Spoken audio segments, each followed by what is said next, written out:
அடுத்த நாள் வழக்கம் போல அவரோட அரச வாழ்க்கை ஆரம்பமாகுது. அப்போ மறுபடியும் எங்க கோவில் கட்டலாம் அப்படின்ற யோசனை அவரோட மனசுக்குள்ள பூந்துக்குது. அப்போ மறுபடியும் எங்க கோவில் கட்ட போறோம் அப்படிங்கிற எண்ணம் அவரோட மனசுக்கு ஆட்டோமேட்டிக்காவே வந்துருது.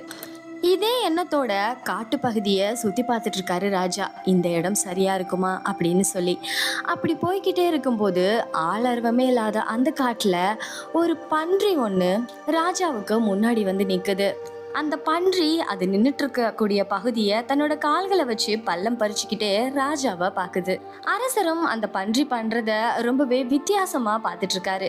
மறுபடியும் அந்த பன்றி பள்ளம் பறிக்குது, மறுபடியும் ராஜாவை ஒரு தடவை பாக்குது, மறுபடியும் பள்ளம் பறிக்குது, மறுபடியும் ராஜாவை ஒரு தடவை பாக்குது. இத பார்த்துட்டே இருந்த அரசருக்கு திடீர்னு அவரோட கனவு ஞாபகம் வருது.